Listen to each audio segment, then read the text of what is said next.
ಪುರುಷರು ಮಾಡಬೇಕಾಗಿತ್ತು. ಆದರೂ ಕೂಡ ನಾವು ಎಲ್ಲ ಮಹಿಳೆಯರು ಕೂಡ ಯಾವಾಗಲೂ ಪ್ರತಿ ವರ್ಷದಂತೆ ಈ ವರ್ಷನೂ ಮಾಡ್ತಾ ಇದ್ದೇವೆ. ಇದು ಅಂತಾರಾಷ್ಟ್ರೀಯ ಮಹಿಳಾ ದಿನಾಚರಣೆ ಪುರುಷರೇ ಮಾಡ್ಬೇಕು. ನಾವು ಗೌರವ ಸಲ್ಲಿಸ್ಬೇಕಾದ್ರೆ ಪುರುಷರೇ ಮಾಡಬೇಕಾಗಿತ್ತು. ಆದ್ರೆ ನಾವೇ ಮಾಡಿದೆವು. ಇರಲಿ ಬಿಡ, ಯಾರಾದರೂ ಒಬ್ರು ಮಾಡಿದ್ದೇವಲ್ಲ, ನಾವೇ ಹೆಮ್ಮೆ ಪಟ್ಕೊಳ್ಳೋಣ. ಪುರುಷರೇ ಜಾಣನೇನಲ್ಲ, ಎಲ್ಲ ಕಾಲದಲ್ಲಿಯೂ ಹೆಣ್ಣೇ ಜಾಣನಾಗಿರುತ್ತಾರೆ. ತುಸು ವೇಗದಲ್ಲಿ ಪುರುಷ ವಿವೇಕಿಯೇನಲ್ಲ, ಎಲ್ಲ ಕಾಲದಲ್ಲಿಯೂ ಹೆಣ್ಣು ಹಾಗೆನಿಸುವಳು ಕ್ಷಣಕಾಲ ಚಿಂತಿಸಿದಲ್ಲಿ ಎಂದು ಗೌತಮ ಬುದ್ಧ ಹೇಳಿದ ಮಾತಿದು.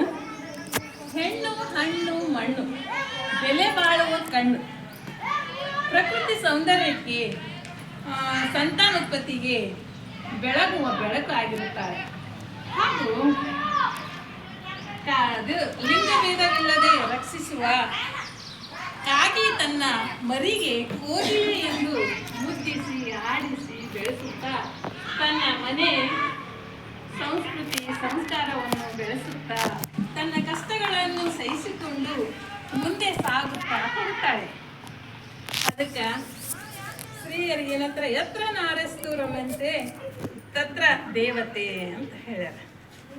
ಅಂದ್ರ ಸ್ತ್ರೀಯರಿಗೆ ಎಲ್ಲಿ ಗೌರವ ಕೊಡ್ತಾರೋ ಆ ಮನೆ ನಂದಾದೀಪವಾಗುತ್ತದೆ, ಹಾಗೂ ಆ ಸ್ತ್ರೀಯರು ಬೆಳೆದಿರುತ್ತಾ ಹೋಗುತ್ತಾರೆ ಅಂತ ಈ ಶ್ಲೋಕದ ಒಂದು ಅರ್ಥ ಇದೆ. ಇನ್ನು ಹಿಂದಿನ ಕಾಲದಲ್ಲಿಯೂ ಕೂಡ ಎಷ್ಟೋ ಮಹಿಳೆಯರು, ಅಕ್ಕ ಮಾದೇವಿಯಾಗಲಿ, ಒಣಕೆ ಓಬವ್ವ, ಕಿತ್ತೂರು ರಾಣಿ ಚೆನ್ನಮ್ಮ ಎಲ್ಲರೂ ಪುರುಷರಂತೆ ಹೋರಾಡಿ ತನ್ನ ಸ್ವತಂತ್ರದ ಬದುಕು ಮಾಡಿದವರು ಇದ್ದಾರೆ. ಅದಕ್ಕೆ ಇನ್ನೊಬ್ರು ಏನು ಹೇಳ್ಯಾರಂದ್ರೆ, ಹೆಣ್ಣು ಅಬಲೆ ಅಲ್ಲ ಸಬಲೆ ಅಂತ ಡಾಕ್ಟರ್ ಬಾಬಾ ಸಾಹೇಬ್ ಅಂಬೇಡ್ಕರ್ ಅವರು ಸ್ವತಂತ್ರ, ಸಮಾನತೆ ಮತ್ತು ಶಿಕ್ಷಣದ ಹಕ್ಕುಗಳನ್ನು ಕೊಟ್ಟು ಹೆಣ್ಣು ಮಕ್ಕಳಿಗೆ ಈಗ ಎಲ್ಲ ಕ್ಷೇತ್ರಗಳಲ್ಲಿಯೂ ರಾಜಿಸುತ್ತಿದ್ದಾರೆ. 4 ಗೋಡೆಯ ಮಧ್ಯೆ ಕೂಡುವಂಥ ಮಹಿಳೆಯರು ಈಗ ವೇದಿಕೆಯ ಮೇಲೆ ಏರಿ ಮಾತನಾಡುತ್ತಿದ್ದಾರೆ. ಈಗ ಹೆಣ್ಣು ತಾಯಿ ಆಗುತ್ತಾಳೆ, ಅಕ್ಕ ಆಗುತ್ತಾಳೆ, ತಂಗಿ ಆಗುತ್ತಾಳೆ, ಅಮ್ಮ ಆಗುತ್ತಾಳೆ, ಅತ್ತೆ, ಸೊಸೆ, ಅಜ್ಜಿ, ಬಹುಮುಖಿ ಆಗುತ್ತಾಳೆ. ಆದರೂ ಇಷ್ಟೇ ಅಲ್ಲ, ಈ ಪ್ರಕೃತಿ ಸೌಂದರ್ಯವು ಹೆಣ್ಣೆ, ಗಂಗಾ ಮಾತೆಯು ಹೆಣ್ಣೆ.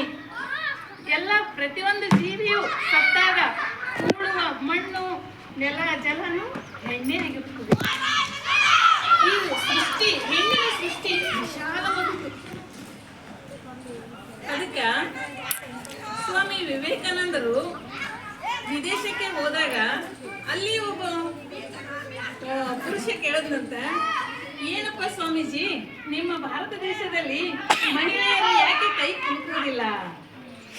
ಅವಾಗ ನಮ್ಮ ಸ್ವಾಮಿ ವಿವೇಕಾನಂದ ಹೇಳಿದ್ನಂತೆ, ಹೌದಪ್ಪ, ನಿಮ್ಮ ಮಹಾರಾಣಿ, ನಿಮ್ಮ ದೇಶದ ಮಹಾರಾಣಿಗೆ ನೀ ಕೈ ಕುಲುಕಿದೀಯಾ ಅಂದಾಗ ಅವ್ರಂದ್ರಂತ, ಇಲ್ಲ ರೀ, ನಾ ಕೈ ಕುಲುಕಿಲ್ಲ.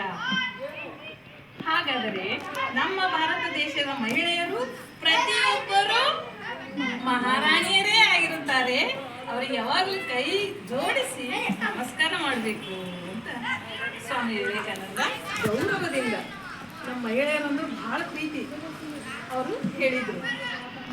ಹೀಗೆ ಇನ್ನೂ ಒಂದು ಹೆಣ್ಣು ಅವ್ರು ನೋಡ್ರಿ, ಕರ್ತೃತ್ವ ಭಾವನೆ, ಮಾತೃತ್ವ ಭಾವನೆ ಮತ್ತು ನೇತೃತ್ವ ಭಾವನೆ ತನ್ನ ರಕ್ತಗತದಲ್ಲಿಯೇ ಬಂದಿರಲಿಲ್ಲ. ಅದಕ್ಕೆ ಹೆಣ್ಣಿಗೆ ಇನ್ನೊಂದು ಏನು ಹೇಳ್ತಾರೆ ಅಂದ್ರೆ, ಸರ್ವ ಮಾನ್ಯಳು ಹೆಣ್ಣು ಮಾತಾ ಯಸ್ಯ ಗೃಹಸ್ಥೆ ಭರ್ಯಸ್ಯ ಪ್ರಿಯ ವಾದಿನಿ ಯಥಾ ಅರಣ್ಯಂ ಗೃಹಂ ಅಂತ ಪಂಚತಂತ್ರದಿಂದ ಅಮೂಲ್ಯವಾದ ಒಂದು ಮಾತನ್ನು ಹೇಳಿದ್ದಾರೆ. ಹೆಣ್ಣಿಗೆ ಸ್ತ್ರೀ, ನಾರಿ, ಮಹಿಳೆ ಮುಂತಾದ ಹೆಸರುಗಳಿಂದ ಕರೆಯುತ್ತಾರೆ. ಅದಕ್ಕೆ GS ಶಿವರುದ್ರಪ್ಪ ರಾಷ್ಟ್ರಕವಿ ಅವರು ತನ್ನ ಕವನದಲ್ಲಿ ಏನು ಹೇಳಿದ್ದಾರೆ ಅಂದರೆ, ಸ್ತ್ರೀ ಅಂದರೆ ಅಷ್ಟೇ ಸಾಕೆ, ಬೇರೇನು ಬೇಕೆ ಎಂಬ ಗೌರವದಿಂದ ಪ್ರಶ್ನಿಸಿದ್ದಾರೆ. ಅವಳು ನೋಡ್ರಿ, ಎಲ್ಲನ ಪಟ್ಟನೆ ಬಿದ್ದರೆ ಯವ್ವಾ ಅಂತೀವಿ, ಎಲ್ಲನ ಭಯ ಪಟ್ಟಾಗ ಯವ್ವಾ ಅಂತೀವಿ. ಇವತ್ತು ಕಾಲದಲ್ಲಿ ಯವ್ವ ದೇವ್ರೇ ಅಂತೀವಿ, ಹೌದಾ? ಅದಕ್ಕೆ ಹೆಣ್ಣಿಗೆ ಕಣ್ಣೀರು ಯಾವಾಗ ಬರ್ತೀವಿ ಅಂದ್ರೆ ತವರ ಮನೆಯಿಂದ ಗಂಡನ ಮನೆಗೆ ಬರುವಾಗ ಕಣ್ಣ ನೀರು ಹಾಕ್ತಾಳೆ. ಒಂದು ಹೆರಿಗೆ ಹೆರುವಾಗ ನೋವು ತಡೆಯಲಾರದೆ ಕಣ್ಣ ನೀರು ಹಾಕ್ತಾಳೆ. ಅದಕ್ಕೆ ಹೆಣ್ಣಿನ ಕಣ್ಣೀರು ಏಕೆ ಸೃಷ್ಟಿಸಿದೆ ದೇವ? ಹೆಣ್ಣು ಜೀವಿಗಳ ಬದುಕು ಭಯಂಕರ. ಹೆಣ್ಣಿಗೆ ಕಣ್ಣೀರು ಏಕೆ ಸೃಷ್ಟಿಸಿದೆ ದೇವ? ಹೆಣ್ಣು ಜೀವಿಗಳ ಬದುಕು ಭಯಂಕರ. ಕೊನೆಯವರೆಗೂ ನರ ಮೃಗಗಳಿಂದ ಭವ ದಾಟುವವರೆಗೂ ಸದಾ ಸತ್ವ ಪರೀಕ್ಷೆ ಒಡ್ಡುವುದು. ಕೊನೆಯವರೆಗೂ ನರ ಮೃಗಗಳಿಂದ ಭವ ದಾಟುವವರೆಗೂ ಸದಾ ಸತ್ವ ಪರೀಕ್ಷೆ ಒಡ್ಡುವುದು. ನಿನಗೆ ಕಣ್ಣೀರು ಇಷ್ಟವೇ ದೇವ? ನೀನೇ ಹೇಳಯ್ಯ ಅಂತ ನಾರಿ ಹೇಳ್ತಾಳೆ. ಅದಕ್ಕೆ ನಾರಿಯರು ಏನ್ ಮಾಡ್ಬೇಕು ಅಂದ್ರೆ, ನಾವೆಲ್ಲ ಇಷ್ಟೊಂದು ಕಷ್ಟ ಸಹಿಸ್ಕೊಂಡು ನಮ್ಮ ಭಾರತ ದೇಶ ಸ್ವತಂತ್ರ ಆಗಿ 77 ವರ್ಷಗಳಾದರೂ ಇನ್ನೂ ಕೂಡ ಅಸಮಾನತೆ, ಅಧೀನತೆ ಇನ್ನೂ ಹೋಗಲಾಗಿಲ್ಲ. ಅದು ಇನ್ನೂ ಇದೆ. ಆದರೆ ಪುರುಷ ಪ್ರಧಾನನೇ ನಮ್ಮ ದೇಶದಲ್ಲಿದೆ.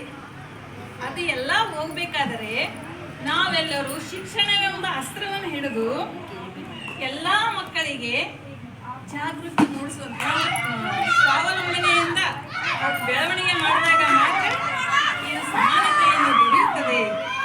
ಅದಕ್ಕೆ ಇನ್ನೂ ಒಂದು ಏನಂದ್ರೆ, ನಾ ಕೆಲಸ ಹೆಣ್ಮಕ್ಳಿಗೆ ಕೆಲಸ ಮಾಡ್ಬೇಕಾ ಗಂಡಸ ಮಕ್ಕಳಿಗೆ ಕೆಲಸ ಮಾಡ್ಬೇಕಾ ಅಂತ ಅನ್ನೋದು ಬೇಡ.